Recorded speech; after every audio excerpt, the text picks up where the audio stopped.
name is Juan, and you're watching my channel, BlueprintPC. You're watching episode 3 of Tech Lounge.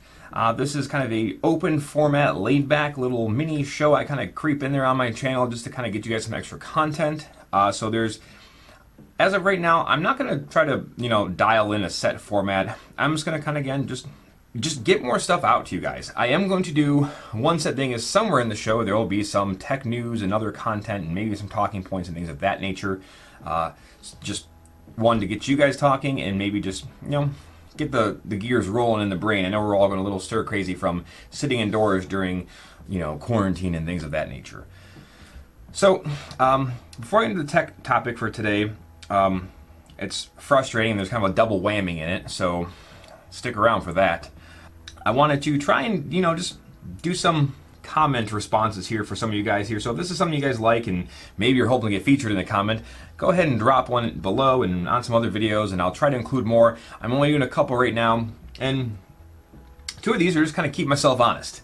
The first one, though, is everybody's had a lot of questions about the MB311L. That's the Master Box case by Cooler Master, and just getting in about the fans. One, I do talk about it in the video about the fans. Just to kind of reiterate though, there's been a lot of you guys asking about that, so I'm not going to pinpoint anybody on this one, but there's seriously, there's just so many of you guys asking about these. The fans themselves, if you're plugging them into your power supply directly through like a Molex or whatever, and they're going to be cranked at 100% all the time, you're going to hear them. They are moderately noisy at that speed, at full max, 100% usage. If you have them plugged into your motherboard or some kind of fan controller and you're keeping the speeds, under regulation for, temperature control and things like that, anywhere from 20 to, probably 70, 75%, they're pretty quiet. When you get closer to full tilt, they do get, again, they're moderate, they're medium. They're not excessively noisy like some of the cheaper fans out there, and they're not, amazingly quiet like some of the Noctuas and things like that. They're kind of middle ground at max, 100% full usage. So just to clarify that a little bit is, if they're regulated by your motherboard and they'll vary, they're pretty quiet. Again, under probably 70% and lower usage, they're pretty quiet. Above that, they are moderately noisy. So yeah, so just, there you go. Just to kind of reiterate that for you guys. So a while back, not a while back, because I just did that not so long ago, but Gurn Blastin did say in the comments for the MB311L, where I mentioned that you do have to pull the motherboard in order to remove and install the SSD drives. He said that wasn't accurate, and he gave me some info, and he's correct. I should have mentioned this. I just don't use this, so I kind of forgot about it and didn't think to mention it. And it's not my suggested route if you're going to be moving your PC a lot, but if you guys are going to build your build, put it on a desk, and not move it around a lot, the other option you have is, it came with these little rubber grommets, which I'll try to put a picture of in here. These actually go in, this one doesn't have it, but where you would have SSD mounts, there's these big holes, you put those in there. And what these allow you to do is it also comes with these little studs that go on the back of the SSDs. So when you put all 4 studs in and you have all 4 grommets in, you could literally just slide this into place, run your cables, and it's fine. The only other issue that I've seen with that is when you do this method, if your cable management's a little taut, like they're tight and being flexed, it may try to push it out a little bit, but in all honesty, these hold on pretty well. I mean, they're not gonna, and I'm grabbing the grommet here, you can't see, so just again, keep myself honest on that one. So thank you, Gurn. I do apologize if I'm saying your name incorrectly, but thank you for pointing that out. I should have mentioned that in my video. And then the next one is actually Black Ray Player commented on the Focus G build, and I thought I mentioned this, but I may have edited it out, so I apologize again. But he mentioned that there is the SSD mount by the power supply, and he's correct. If I didn't mention it, I'm sorry, but you can take an SSD and mount it right back here. So yes, there is no PSU shroud that a lot of companies use to have another place for mounting, but you can actually mount it right back here. And again, I'll put a bigger picture of it because I'm sure I don't have the camera in the right spot so you can really get a good view of that. But just wanted to point those out. So again, that's just 3 questions, but I wanted to get that out to you guys so that way, you have the info. And again, feel free as always to shoot questions out. I'll try to answer them as fast as I can. And yeah. So getting on to the tech topic. So AMD has released its B550 motherboard specs. They haven't fully released the board yet, but they've actually announced that, hey, we're going to release these for real, even though they said they were going to do it last year and never did it really. So I'll go through what they're saying their specifications are, what it says they should be capable up to, and then I'll kind of hit you guys with the double whammy of the bad news, at least in my opinion. So B550 chipset says will support PCIe Gen 4, which cool beans, X570 does that, kind of expected that to be a thing. So other than that, why would you not do that? Especially since Intel is going to be releasing their PCIe 4.0 here soon. Release, again, they say they're soon. But it will support out of the box Zen 2, which is the 3rd gen, so any Ryzen 3000 chip that's actually a Zen 2 and forward. So they're saying Zen 2 and future support for Zen 3. So that'll be Ryzen 4000 for desktops, not 4000 for laptops, because you're not going to get those in the board, but regardless, it'll be 4000 for desktops. So they do say future Zen 3 support. I don't know if it'll support Zen 4. I assume they're going to do a chipset swap at that point in time, but we'll see. Then for the specifications, they don't exactly say like if this is going to be restricted to this, like it has to have this as a minimum, or if it's only going to have this. So there's a few things it'll say up to, but I'll get into that. So it does say 20 times PCIe 4.0 lanes, and that's with 3rd gen, so Ryzen 3000, Zen 2, and newer. So again, I don't know if that's the minimum, the maximum, or what. It does say up to, so this is an up to, 4 times PCIe 3.0 lanes. Then it says 8 times PCI 2.0 lanes.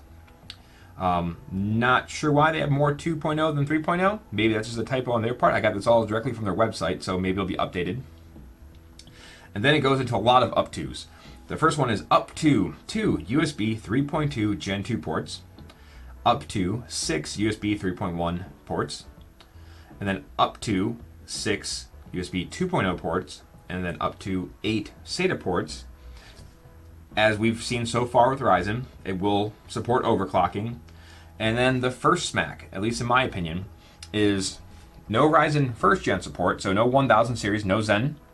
No Ryzen 2nd gen, well, Ryzen 2000 support or Zen Plus. And that's where I think it's a little crappy, because I understand not supporting Ryzen 1000 or true Zen 1, but Zen Plus, which is a 12 nanometer Ryzen 2000 series chips, are not that old.